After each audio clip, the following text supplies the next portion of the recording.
Hello and welcome to Talking Sense, a Pittsburgh Works Together interview series featuring our region's most influential leaders. We'll get their perspectives on jobs, the economy, and other topics vital to Pittsburgh's progress. I'm Kelly Brennan, and on today's episode, I speak with Tim Gallagher, President and CEO of ReliabilityFirst. ReliabilityFirst is one of 6 regional organizations that ensures the dependability and security of the electric grid in the Mid-Atlantic region. The organization audits utility companies on their performance, cybersecurity, and preparedness for extreme weather. Tim gives us deeper insight into the effect of power plant retirements on the PJM grid.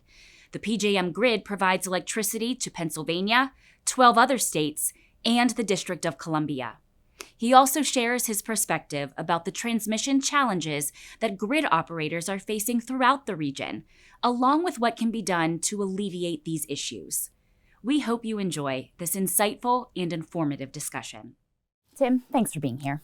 We appreciate your expertise and your willingness to answer these questions for us.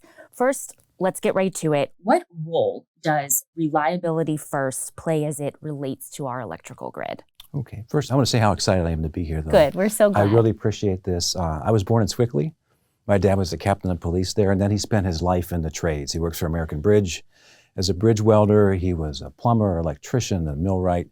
He worked 7 days a week, 12 hours a day, so I can go to college to become a power system engineer. So what Pittsburgh Works is doing is very meaningful to me. If my dad was still around, he'd be so proud, not of me, but of what you're doing, so thank you. Thank you for sharing that. Of course, so reliability first. So the why. The reason that I and my team come into work every morning is we want to provide and make sure that we have, continuing in the future, a reliable, secure, resilient supply of power for the public. That's who we serve at the end of the day. And we do that because that preserves our economy, our safety and our welfare, our national security, and really our way of life. So that's the why. The what is that we are a team of experts that do not own any electric system assets. We don't facilitate markets. We don't have any political affiliations or political agendas. We are not tied to one type of resource versus another. We're agnostic in that place. I mean, we believe in them, but we don't support one over the other. Okay. So that makes us an independent voice that can look at just the reliability aspects of what's happening in the power system. And how we do that is we have the ability to assess and work with over 300 utilities in over 13 states and District of Columbia to look at their activities and to seek and kind of encourage them to make improvements. And I like to say that in my work, I have in my toolbox a flashlight, not a screwdriver. So I can hold the light on problems. It's hard for somebody that was raised like me not to fix them, but I don't have that ability to fix them. But that independence and that objective look is very powerful and very useful in the work that we do. Yeah. And we get this authority from the federal government. We are one of 6 entities that work under the umbrella of the North American Electric Reliability Council, NERC, that reports to FERC, which is the Federal Energy Regulatory Commission. Okay. And we have, by statute, by the Energy Policy Act of 2005, we have the ability to audit utilities, to set standards for them, and if they don't follow the standards, to enforce those standards with penalties. But we recognize that you can't punish your way to excellence. So in addition to that, we do a lot of proactive things to help utilities understand where they're getting into a risk, or if there's something that's new that they're not familiar with, we work with them to address that when it's small. Okay. The worst way to learn about a risk is by experiencing it. Sure. So we do a lot of proactive things on a voluntary basis, like cold weather preparations for power plants so they don't drop out in the wintertime. And we just came off our second statewide tabletop where we simulate an emergency and we test the response of government agencies, other industries, regulatory agencies, local law enforcement, et cetera, to see if they're ready for that kind of a problem. And a big part of what we do too is outreach. And that's what we're doing here today. Yeah, I appreciate you sharing all of that because I know for myself and maybe for several others who are listening, had no idea really what's going on behind the scenes, right? How's demand for electricity right now? So, electricity is ubiquitous. And I tell people when I speak publicly, if you think about everything you did since you woke up to where you are right now, just take a step back. Think about how many of those things depend on electricity. Probably almost all of them. Sure. And electricity went from something in the course of 100 years that was a novelty to a convenience to now it's essential for human life. So it's super important. And the demand is growing. Current projections for the next few years are that demand is going to grow 2 to 3 times more than it had been growing in the past couple of decades. Okay. So what's driving that? What's driving it is we're on the path for greater electrification in this country. The transportation sector, so the Amazon truck that comes up your driveway, most likely it's electric. Every single day. Electric vehicles for common citizens. Our home heating, our cooking, same thing in commercial buildings, that's all going to be electric going into the future. In addition to that, we are seeing a lot of large, concentrated loads coming onto the system. These are things like crypto miners, hydrogen processing plants, and data centers. And just a word on data centers. They are absolutely critical to the future of this country. It's not just people putting together apps and making video games.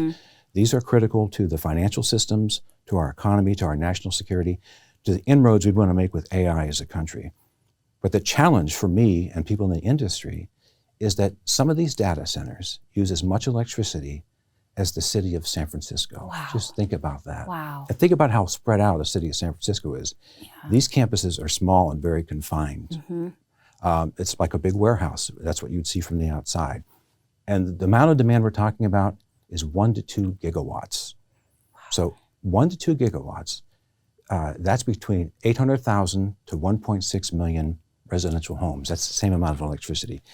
And quite frankly, the power system is not designed to respond to that magnitude of demand that quickly in that concentrated of a spot. Okay.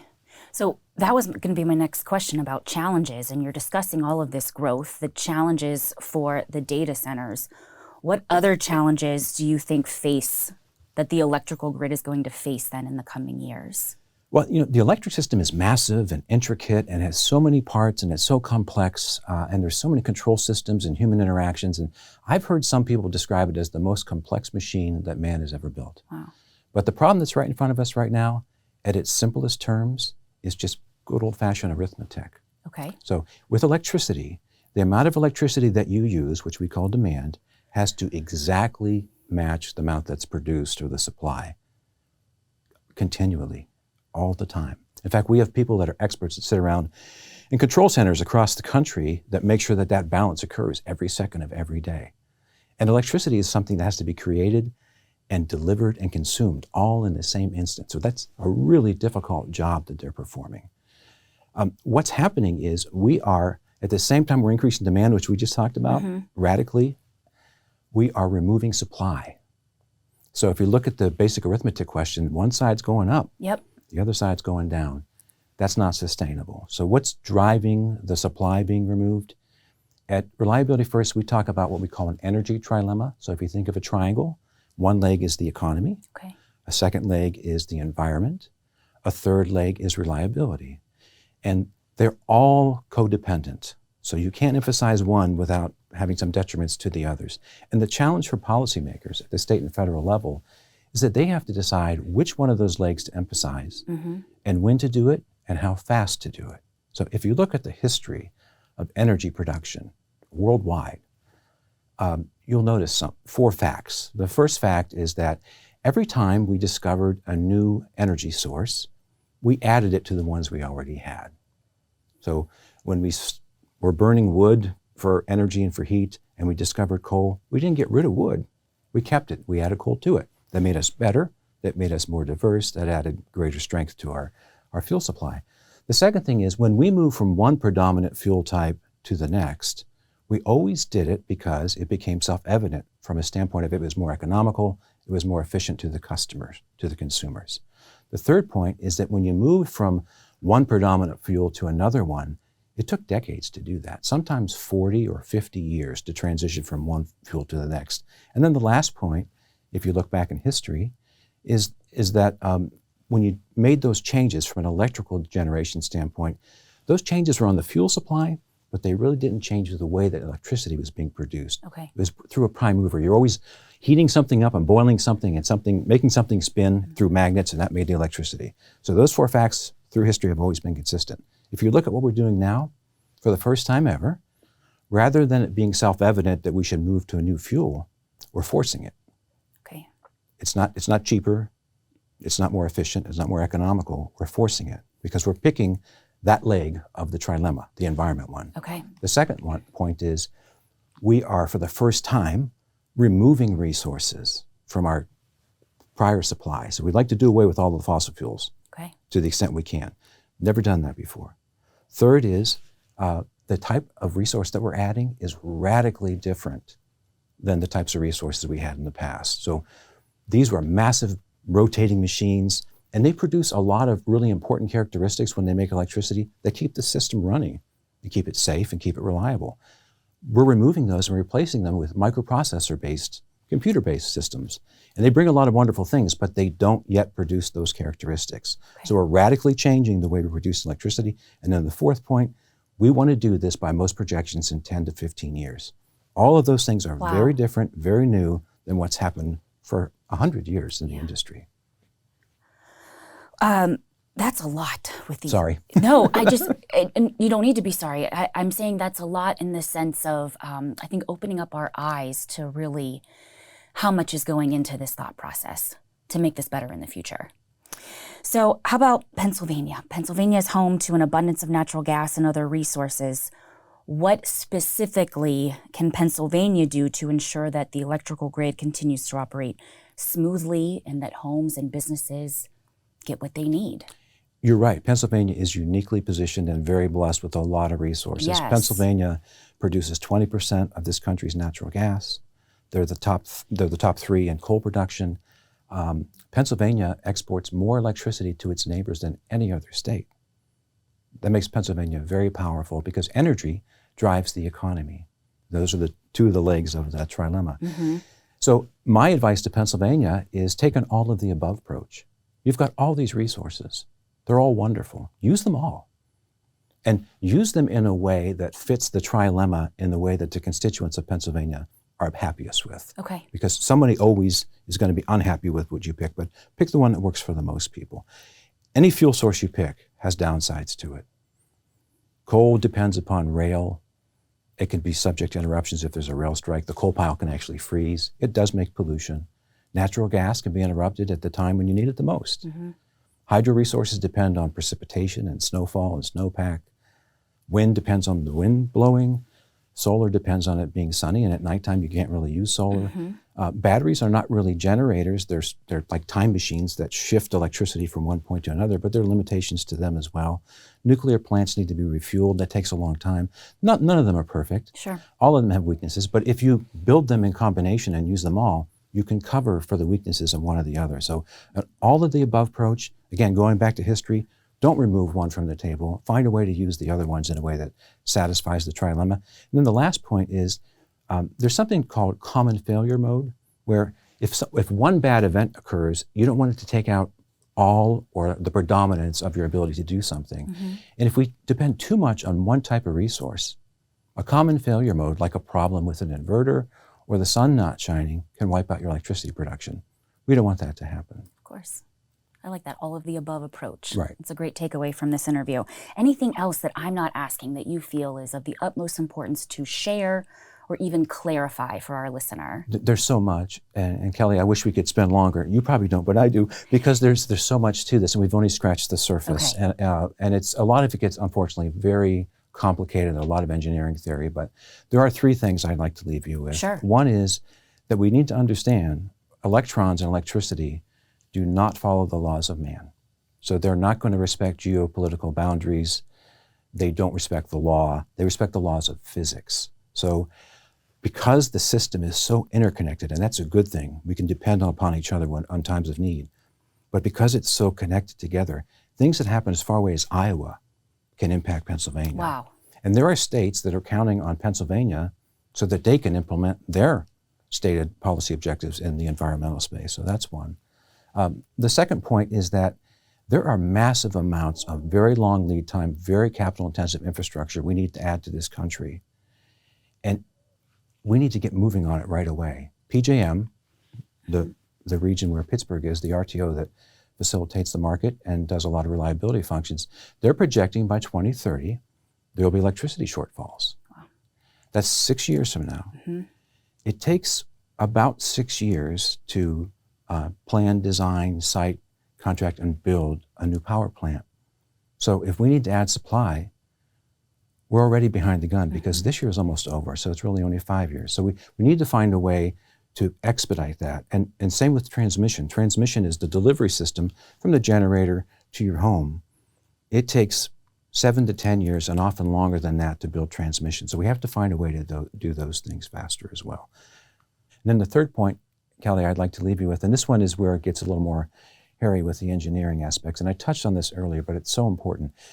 The arithmetic problem I talked about is pretty well understood by most people, and it's easy to understand. The supply and the demand have to match each other. And it's also the easiest one to solve, really, technically. But there are so many other things that are required for the power system to operate reliably. And right now, if we remove all the thermal resources, we just don't have the technology available to us to replace those characteristics. And I'm worried about what's going to happen if there are some kind of system outages that we can't respond to anymore because we've lost that ability. And it's going to hurt industry too. You can't run an arc furnace off of an inverter-based resource. An inverter-based resource is a solar farm or a wind farm, and they use something called an inverter that takes that energy and makes it look like it came out of a rotating power plant. I'm really simplifying things, but that's really important. And the last point is kind of a corollary to that. It's not possible right now to have a system that is purely renewables. There are too many things that would be missing, these things behind the scenes to keep the power system running reliably. We can't do that right now. We just don't have the technology. So we need time. So Tim, you mentioned all of these challenges. If we don't do anything, if nothing happens, then what's to come? Well, when the supply and the demand don't match, that means that you have outages. And if the characteristics of the power system are not appropriate, those outages cascade in what's known as a blackout. It becomes uncontrolled. And that's just what we don't want to have happen. The only other way around that, Kelly, is, let me ask you, when you turn on the light switch, or you and your husband or your kids do that at home, what do you expect? Lights to turn on. Okay, so if we want to get to a world where we're not going to have blackouts and we can't match that equation of supply and demand, then you're going to have to accept that instead of all the time those lights coming on, it'll be most of the time. Wow. What's the path forward then? I guess I'm so intrigued in this because this does affect our everyday lives from sun up to sundown. So the good news is all's not lost. We don't have to have these blackouts. The current theme that runs through all of these challenges is time. So if we can get more time to come up with solutions to integrate these new resources into the power system, we could achieve all the policy objectives that are out there. We just might not do it as fast as some folks want us to. But from a reliability lens, which is where I come from, I think it's dangerous to do this too quickly. So the path forward is really important. It's going to depend on us allowing time for these new technologies to be developed, for battery storage and other things to advance. And the good news, Kelly, is on the supply side, this time problem, it's self-imposed. So we have the ability, all of us have the ability, to press the pause button, to take a breath and find a way to fix it. The data center problem, that's for real, and we have to find better solutions, and we have to streamline and advance the additions of infrastructure that are needed to support those. They are critical for our country going forward. You seem to have so much knowledge on this, which I appreciate you sharing. Where can people go to find even more and to make sure they're getting factual information as they research this? So I'm an engineer. I have a team of engineers. We love to overshare, especially if you feign interest. We'll do it for you. But our website, ReliabilityFirst.org, has tons of information on it. Our parent organization, NERC.com, NERC.com, has a bunch on there. The Federal Energy Regulatory Commission, just yesterday, October 16th, they held a hearing on a technical conference on this very topic, and it's not something that's beyond the understanding of the average person. I encourage folks that are interested, if they heard enough here, they're interested, sure, they can watch that. And we'd love to come back and talk about other aspects of this if that's something you'd like us to do. Yeah, fabulous. I'd love to continue the conversation. Thank you, Tim. Thank you, Kelly. Appreciate your time as always, and please stay tuned for our next episode.